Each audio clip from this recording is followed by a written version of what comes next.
if there's a casting agency that does movies and TV, because there's so much going on, as you mentioned.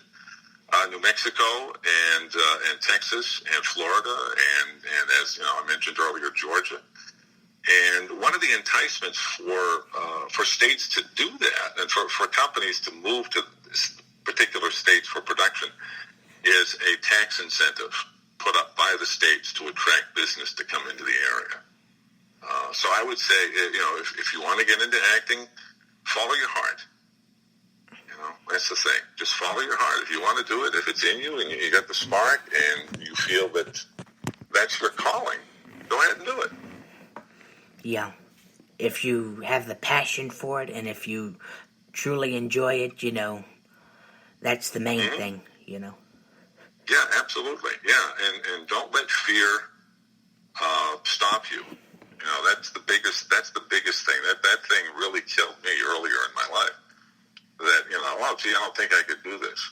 A friend of mine who wound up working on the TV series The Brotherhood a number of years ago told me about it. He says, we were both doing radio theater, and he says, you could do this. And I said, oh, wow, you got to be kidding me. He says, no. He says, I got into this. He says, I'm now a regular on the show. And he was a semi-regular on the series for 3 seasons. That was all because he did a TV pilot with his other actor. And the director saw him doing the work and said, there's a series coming up. He says, I'll get you in the loop on this. And so his career took off that way, don't let fear block you. Get past that if you have the passion, as you say. Follow it. Follow your heart. Yeah. And there will be times, where you get discouraged. But if you truly enjoy it, you're never going to quit permanently, if you keep coming back. Mm-hmm. Yeah, just push that aside because realize, as I mentioned earlier, it's when you go in front of a casting director, it's them. It's not you. It's what they have in their head. It's not what you have that you're delivering. That, I brought the wrong thing. No, you brought what you thought they wanted. And it's a mind-reading game. You'll get there, and because all they see is pictures of you. Or they'll see a production reel that you sent. And when you get to the actual audition, they may look at you and say, that guy's too tall. I auditioned for the film Chappaquiddick, and the guy as the guy from the funeral home, funeral director. Mm-hmm. And I missed out. The guy sitting next to me at the audition got the role, and he was like a foot shorter than I am. So the director had a different person in mind completely, or I should say he was about 6 inches shorter. So he was about 5'6". I'm, a little taller than that. It's what the director sees. And, I auditioned, I got the call back, auditioned in front of the director a few times. And he just wasn't satisfied because the guy that came in right after me was the right height. He had the right everything. He was older. So it all kind of fit together. Yeah. Yeah, once you go in for an audition, you're just the person going in for the job. The director and the producer and the casting, they make that call. You're just going in, And a lot of people take rejection personally, a lot of actors. Mm-hmm. And Yeah, they do. And I've got friends of mine who do that. Well, how do you get past that? They just say, well, remember, it's them. It's not you.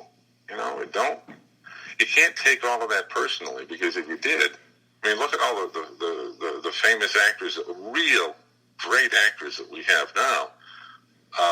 Not guys who go in or men and women who kind of mail in their performance. You can see that. They phone it in. It's like, oh, wow, how'd they get the gig? But the folks who have the longevity, the folks who've done stage work and theater and TV, or just theater, or just stage, or just TV, or just film. The folks who have the longevity are the ones who dismiss the part of the rejection. They just say, well, that's not what they wanted. I move on. Next. And check the box. That's it. Next. What's next? What do I have next? Yeah.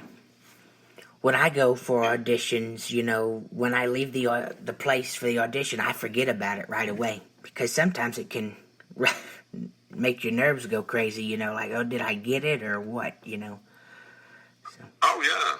Oh sure. And you know as well as I do. You never if you get the call back, that's a plus. If you don't hear from them, well, you know that they've moved on. And I've auditioned for some films that just went out that they never were produced. So they ran. The snag was that they ran out of money. I know I auditioned for one film in New Hampshire last year, and the main backer, the main producer for the thing, somehow defaulted, and so they're just waiting for the money to come back in, and then they'll get into production.